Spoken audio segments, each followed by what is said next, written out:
This is a review of the Scosche dashboard camera. This thing sells on Amazon for about 14 bucks and at Walmart for about 20. I picked this up on sale at Walmart for about $9. So there isn't really much to expect from this. It does say on the box that it is 1080p full HD, and it also has 720p and a VGA mode. However, that doesn't really mean much because while it may be recording inside a 1080p container, the picture that is coming off of the sensor is definitely not 1080p. It is much lower. Even at 720, it looks terrible, and at VGA, it's really garbage. The frame rate seems to change depending on whether you do 1080p, 720p, or VGA. The cropping factor also seems to change depending on the resolution. And on all three modes, the sound is just completely unusable.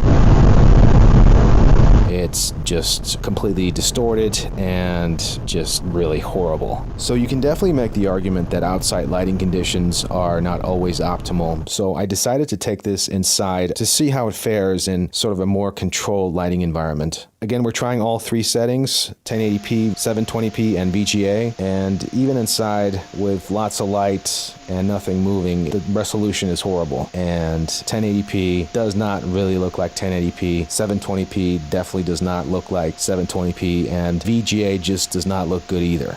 Also, the sound is completely distorted. We're inside, there's absolutely no noise, there's no sound, but still, it's absolutely garbage and unusable in any sort of situation.